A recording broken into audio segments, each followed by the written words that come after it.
বিকি sir BKB sir আছে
সেটি নিব না আমি মনে মনে এসেছি তার হাতে নিশ্চিন্তে আত্মসমর্পণ করি। এই দেখো আমার চাদরখানা যে কোথায় গেল এটি এখানে রেখেছিল কিছুতে খুঁজে পাচ্ছি নে। কি হলো বাবা? চেঁচিয়ে মারা মাথায় করছো যে? হয়েছে কি? আরে আমার চাদরখানা এই বিছানার উপর রেখেছিল মেয়ের বাসা দিলেও দেখো দেখছিনি কি এই আমার জিনিসপত্র সব নিয়ে নেয়। কি আবার নেবে? এই বাড়িতে আমি ছাড়া আর আছে নাকি বলো তো? মানে ওই চাদরটা নিয়েছি আমি। তুমি দিয়েছি।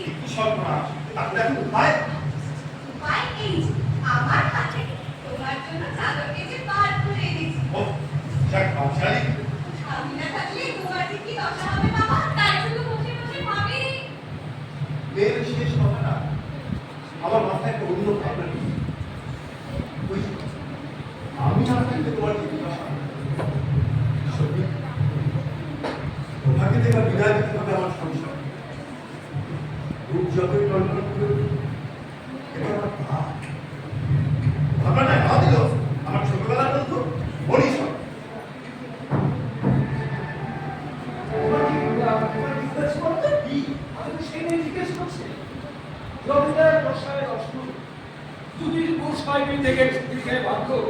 তোমার সঙ্গে একদম গল্প করে আসো তারপর দেখছো ঠিক আছে আপনার কারণটা শুনি আপনার এই বিয়ের ব্যাপারে কিছু ভাবছো এই তুমি কেমন করে জানলে? আমি সব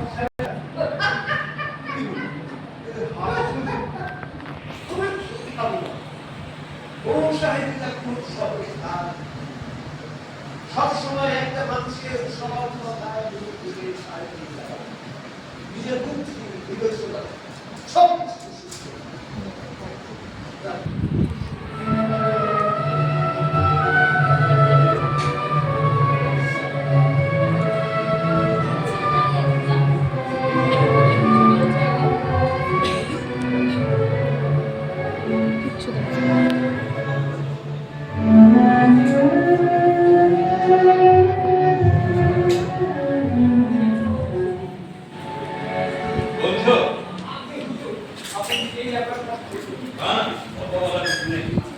শোনো বাবু তোমাকে একটু মাঠও পড়াশোনা করতে হবে 10 দিনের বুঝতে পেরেছো?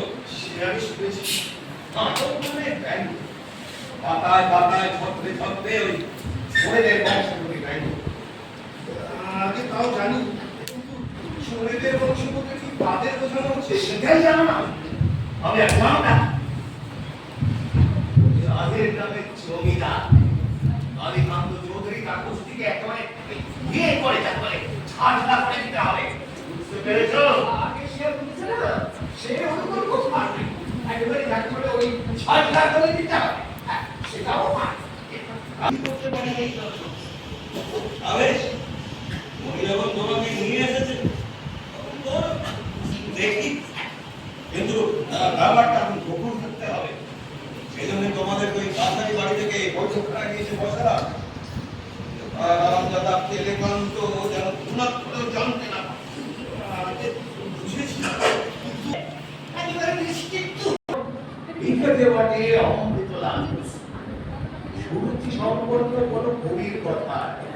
এই তোমাদের রবি ঠাকুরকে নিয়ে গেছে বুঝলে আপনাদের মতো সুরুচি সম্পন্ন কোনো কবির কথা মায়ের কামনা কইল আমার একা ছেলে তার কোয়ের পায়ে ধরে করতে অবস্থা আগে বিশ্বে না পরে নয় এক্ষুনি একটা জরুরি কাজ করছি আর মানে তুই সব ছাইপাস দিয়ে ও দুটো পরে করলেও কিছু হবে না। এখন চলো একদিন এসব হাজার ভাগ করে বলছি আমি এখন নাইতে যেতে পারবো না একটা জরুরি কাজ করছি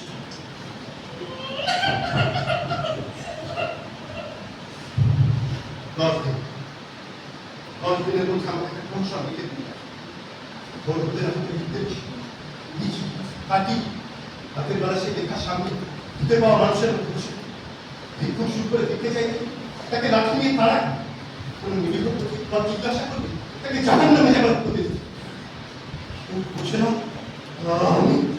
আমি খুব মজার একটা প্রহসন লিখছি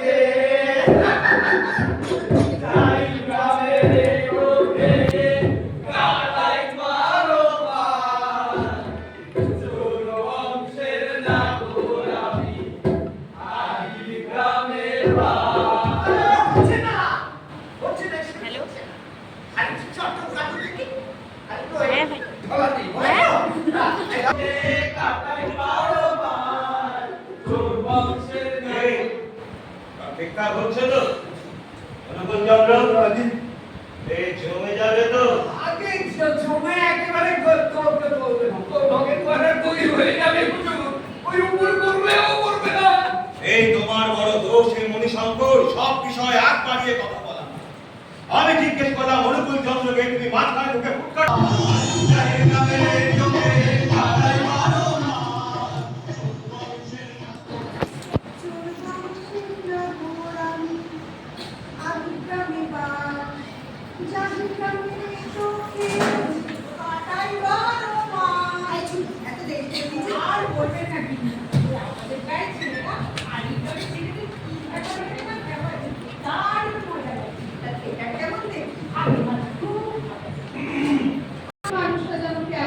যেমন থিয়েটার তো কখন শেষ হয়ে গেছে আপনারা ঘরে আসার নাম ওরে মেয়ে পুরুষের কর্তব্য তুমি কি বুঝবে ওদের মুখে এখন ছোট থালি এনে দিয়েছি না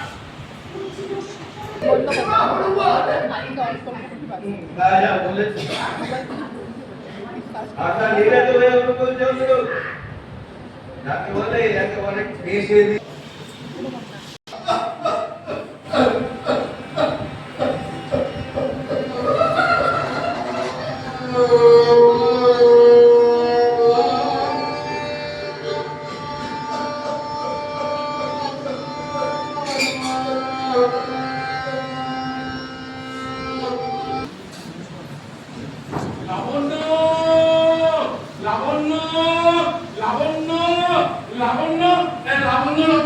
লক্ষ্মীজি কিবা দরজাটি খোলো লক্ষ্মীজি লাবণ্য দেখো আমার খুব গর্ব করছে বলে দিল